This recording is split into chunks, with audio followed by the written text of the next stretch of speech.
gentlemen, we're here with Chloe Smith. Thanks for coming, Chloe. Yeah. It's so cool to be here. It's awesome, man. And this is an opportunity. You shared, would have been 2 months ago? Yeah, probably about that now, yeah. Testified. And look, 10 minutes is a tiniest little window. And so we want to just broaden that out and have a conversation about, Christ and his reality in your life. Not just, by the way, I think you did great with the 10 minutes you had. But yeah, just expound on that a bit more. And so thanks for taking some time out. Thanks for having me. Some time to just share, testify with Sam and Marsh. So let's start at the very beginning. Well, how's things for you at the moment? How's life? How's work? We just talked a little bit about it. Busy, too busy. Yeah, I think 2020 for a lot of people was pretty crazy. So good. There was a time where I kind of had to restructure a lot of my life because a lot of my business and stuff got shut down. So it was good for me in a lot of ways, I got to restructure a lot of things and rebuild a foundation, I guess. But it was kind of a big rest season for me, just kind of like coming out of a lot of healing and, just resting a lot, I guess, and not really much happening other than just working and hanging out. And then awesome. I guess like the last couple of months for me, God is a God of transformation and a God that, doesn't leave you the way that you are. So I think the last couple of months, a lot of things kind of got flipped upside down. And for me at the moment, it's kind of just like finding my feet again and I guess surrounding myself with the right people and finding where I'm supposed to be right now. And I guess trying to listen more to, I guess, a whisper of God rather than like there's so much noise in the world and just finding, where God wants me to be right now. And Nice. Great. Very good. Where did I think Marsh touched? Where did it all start?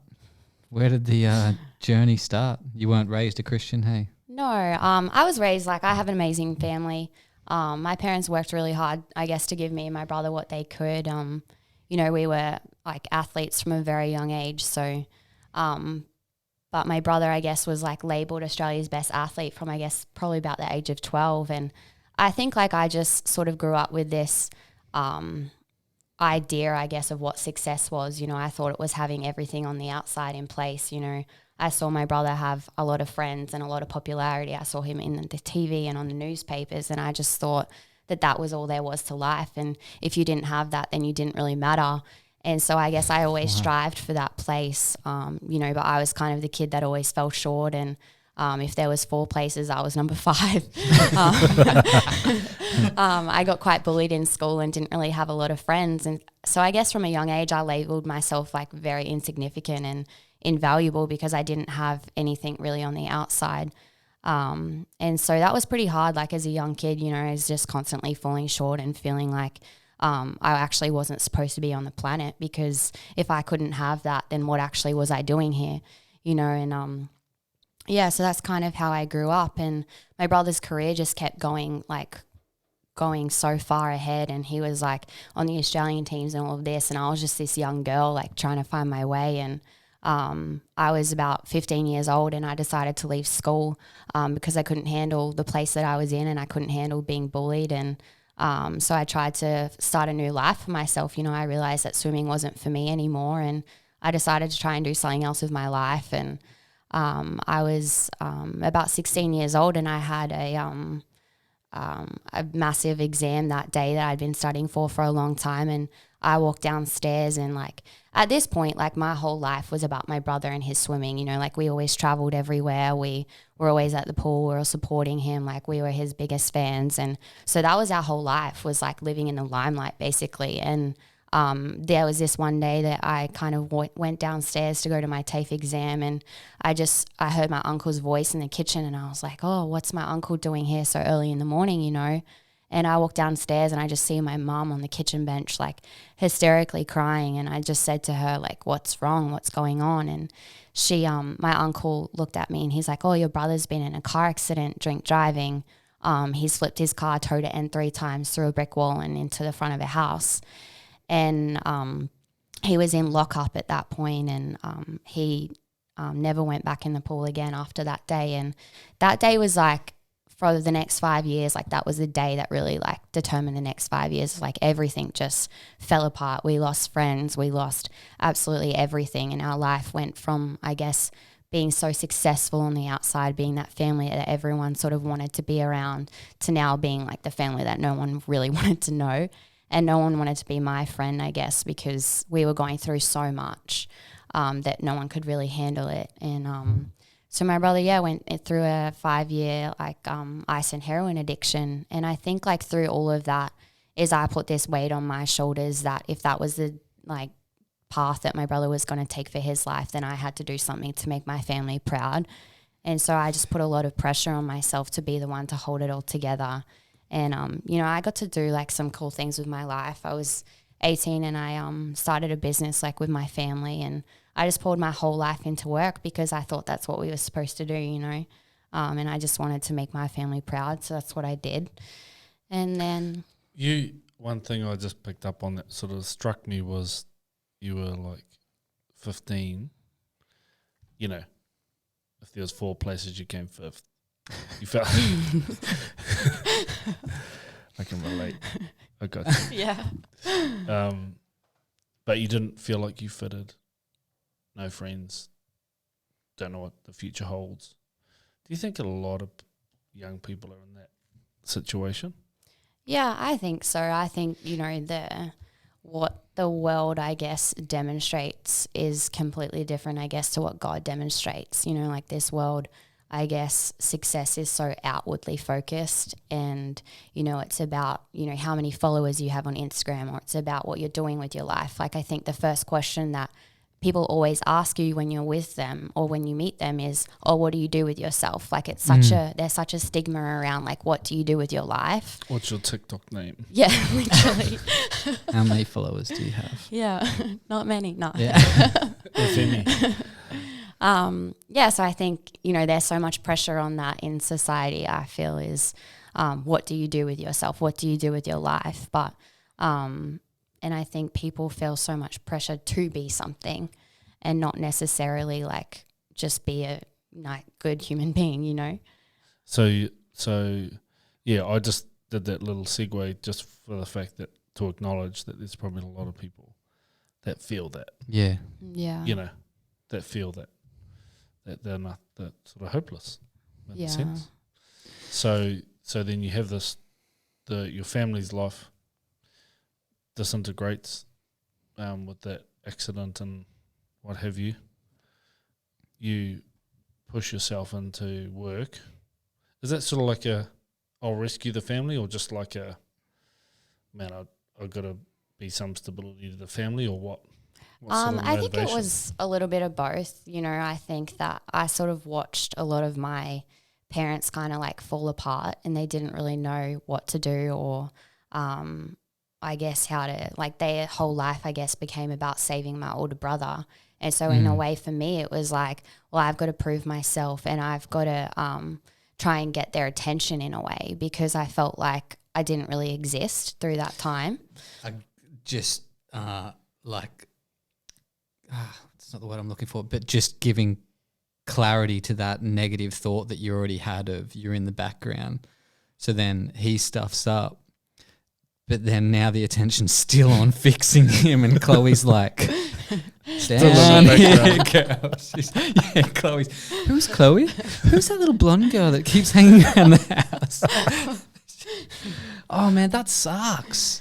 So what was the business for the 5 years that what were you guys doing? We had a cafe, but yeah, the cafe industry is like 70 hours of work a week is not enough to try to make money. So it was like that was literally my whole entire life as an 18-year-old to about 22. It was just 70 hours of work, 7 days a week. Like that was, but in a way it was like my escape. Like I didn't know God. I didn't know Jesus. Like that was my escape, was to go to work, and just it gave me like a sense of fulfillment, because no matter what was going on in my world, I had to go to work every day and put a smile on my face. Yeah, of course. So it's kind of like a rescue place for me in a way, because that's all I really knew.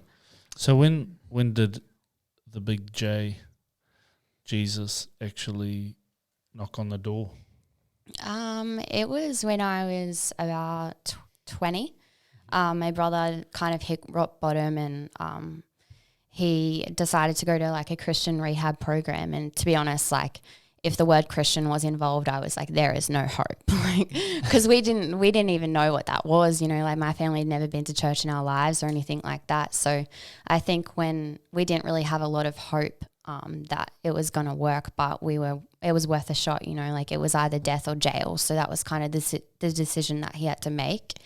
And I remember like we weren't allowed to see him for the first few months that he was up there, and we went to visit him for his 22nd birthday. And I just remember like he walked out of this rehab center, and we met him in the car park, and he was like, he went in there weighing like 65 kilos, and now he's like over 100. Like he was really big.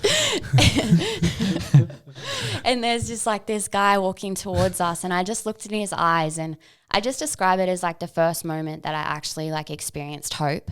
And I was like, oh, maybe something, like maybe this is actually going to be okay. Wow. And I just started chatting to him, and we went to the church up there, and I just kind of had this realization that if that's what could happen in someone's life after everything that he has done, then like surely there is something more for me. And so I started going to church with some family friends, which were the only family that kind of stood by us through everything. And they took me to church, and to be honest, I think the only reason I went was to make friends, because I didn't really have any at the time. And how cool is that? Like the only people that stuck around for your parents' hard, challenging time were believers, right? Yeah. But see, isn't that a good testimony of the character of God? Like when it all turns to mud, he's still there. Yeah. I love that. Yeah, that is awesome. Sorry, that just really, like, I'm like, man, that's good, man. Yeah, it's a good point, eh? It's a good, that's powerful. It's the same thing. It's the seeds. It's the little things. It's the little seeds. Little theme of just sowing the seeds and God doing his thing with people that are diligent. Yeah. And that's how you knew these people, right? So they stuck around, family, friends.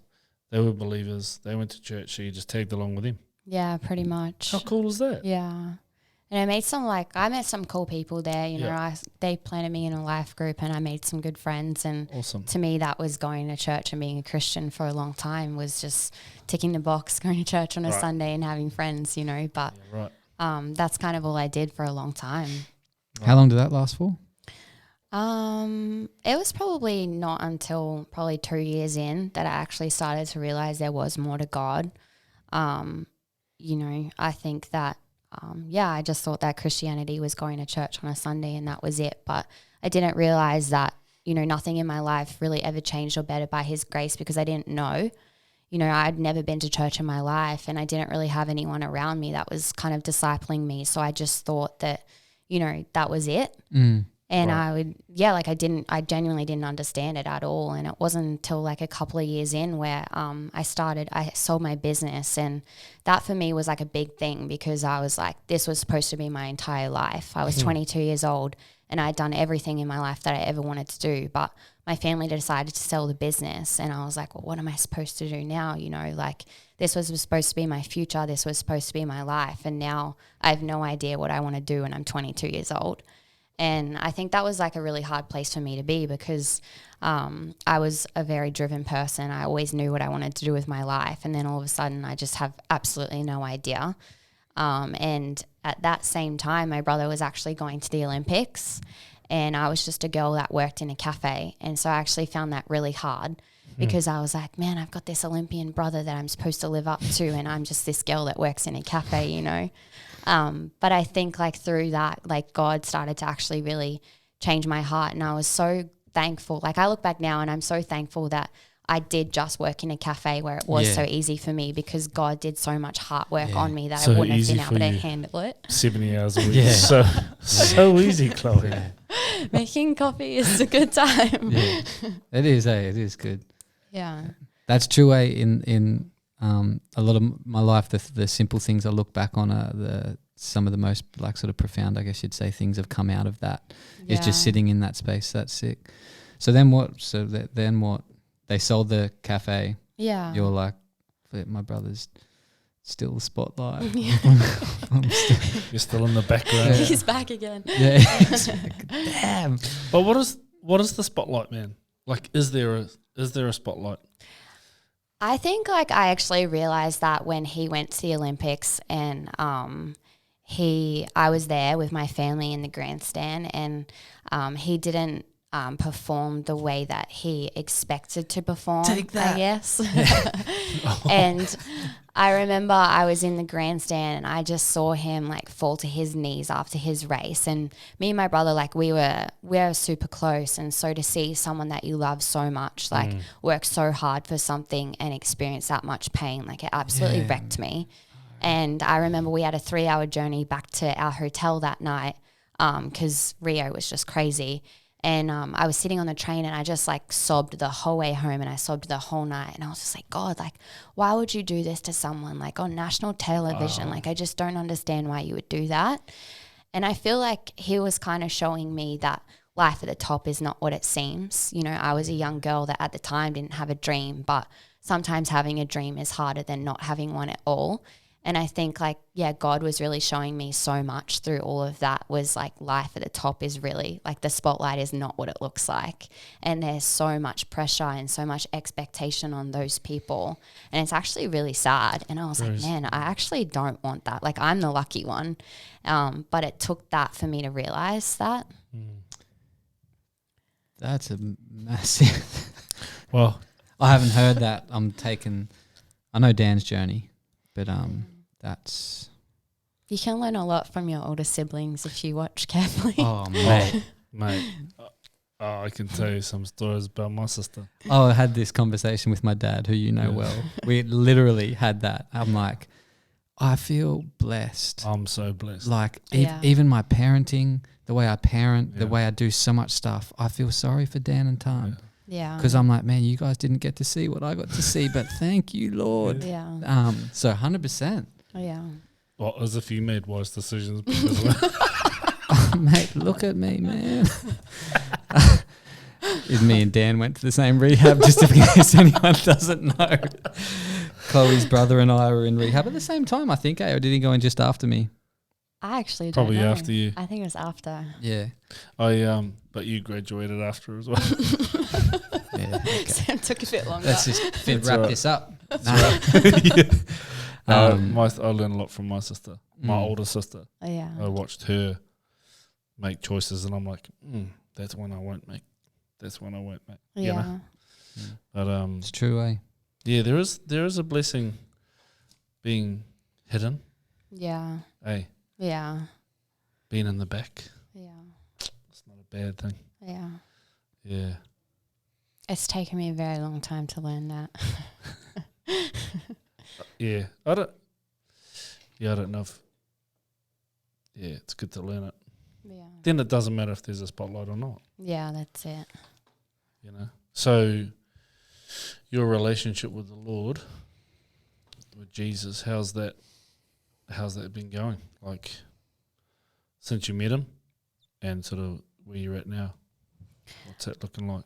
I think when I first met Jesus, you know, I think that there was so much, I guess, such an emphasis on like your purpose and your destiny and your, you know, your anointing and all of this stuff. And so when I first came to church, I kind of had the same mindset that I had when I was in the world. You know, it was about doing and serving God, and it was about, you know, people saw these things on my life that they wanted to draw out, which was amazing. But if you don't have the spiritual maturity, I guess, to be able to handle that, then it's actually not a blessing.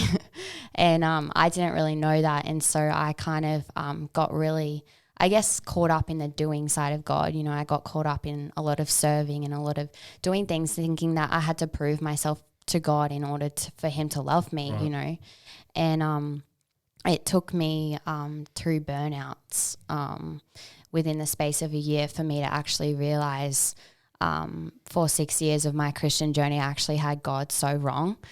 And that was a pretty humbling place for me to go, to be in, I guess, because I think like as someone who has carried a lot of pressure, I guess, to be the strong person all the time, and for there to be a lot of, I guess, younger people that were looking to me for direction, and, you know, a lot of people's faith, I guess, at the time depended on me. And for me to kind of reach this place where I literally, like, I physically and emotionally, like, couldn't even carry myself. So I didn't have enough capacity for anyone else. For me to actually walk away from that and, like, feel like I'd let those people down was a really hard place for me to be. Massive. Yeah, because, I just felt like I carried the weight of the world on my shoulders, and I was a pillar for a lot of people. And so I just feel like it wasn't necessarily what happened to me that hurt, or it wasn't necessarily the situation that hurt. It was like the feeling that I had let people down that I really struggled with. Yeah. And it wasn't until I stopped doing church altogether. It didn't ever change my view of God. I knew that there was more to God than what I was experiencing and what I was seeing, but I just couldn't do church anymore. And then it was at that same time that I've kind of stopped going to church that my nan had got really sick. And we were sitting at my mum's place one night, which was like quite rare for us to be together for dinner, my family. And we got this phone call from the hospital to say my nan had to go through this operation and she'd only have like a few days to live because they didn't think she would make it out because she was 92 years old. And so me and my brother, we kind of just jumped in the car and we drove straight down to the hospital to go and pray for her, because we were like, we need to pray for her, you know. She doesn't know Jesus, so we've got to give this a shot. And we went down to the hospital like late at night, and we just sat there with her, and we told her about Jesus, and we ended up leading her to the Lord that night, which was a pretty special moment, you know, in the hospital room. Your Nana's 92 years old. She's never known Jesus ever in her life, and we got to lead her to the Lord that night, and it was pretty special. But I think for me in that moment, being in such a bad place and kind of having so much, like, I guess, hurt and pain and stuff on me, I guess, from what had happened within the church environment, and I guess my view of God, something really changed for me. And I realized that you know, my Nana was 92 years old. She'd never served God a day in her life, never gave him any of her money, never did anything for him, didn't even know him, yet he still called her home and he still called her his own. And that really like shifted something in me, that I was just like, wow, like I've actually had God so wrong. You know, he's not about what we can do. He's not about what I can give him. He's actually like, he loves me anyways.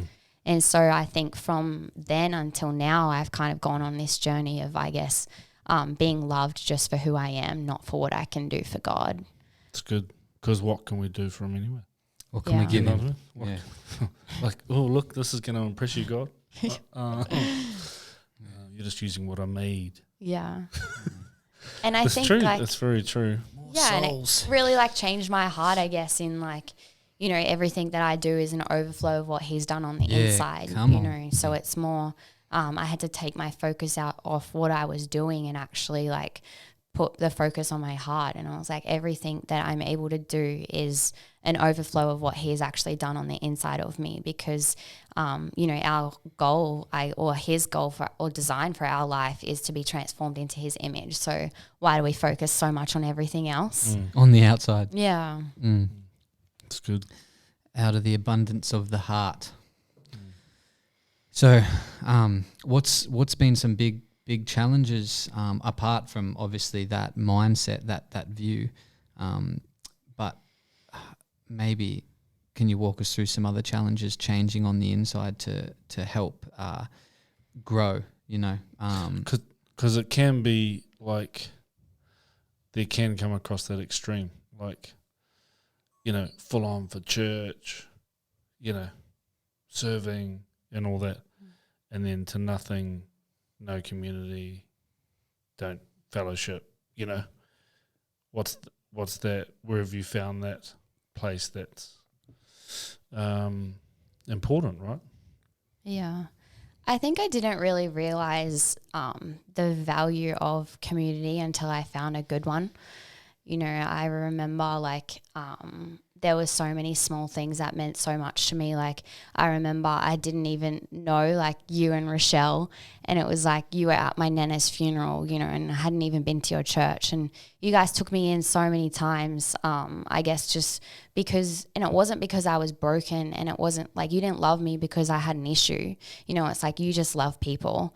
And I think when you guys kind of took me in and just loved on me, and allowed me to just fall apart, like that was such a big thing for me, because I always, I guess from the outside was a girl that kind of had it all together, and everyone sort of thought I had it all together.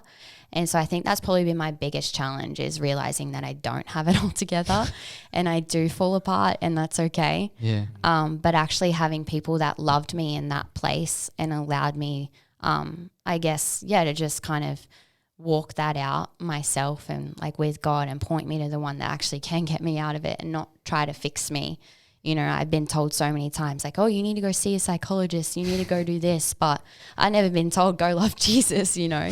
It's pretty crazy. But yeah, I think that's probably been one of my greatest challenges, is realizing I actually don't have it all together, you know, and I need Jesus so badly, you know, to come in and restore and change my whole heart, because, like there's, I'm pretty useless without him, you know. And I think like I also like I really struggled to, I guess, let people in. You know, I wanted people to think that I was okay, and I could be there for everyone else. Yeah. Because that's all of like, that's the pressure that I always carried. So I guess, for me to kind of let people into that and have a community of people that allowed me to fall apart and love me in that place, like it really did change a lot for me. How's it been? How literally what you just said, how has that been? Letting people in, some friends, making friends. You said a couple of times, you know, I just went because maybe I was just looking for friends. So how's that friendship journey been now? Like, how's that going? It's tough, eh? Well, that's the truth, right? It is, man. It's, Yeah. man. It really is. Let me just tell you then, if it is something that you're still struggling with, it was only if, you know, like all the boys that I live with, you know, Rio Vista boys and all of that, you know, it was only, I think a couple times within the last 2 years, I've been like, man, like who are my close friends, you know?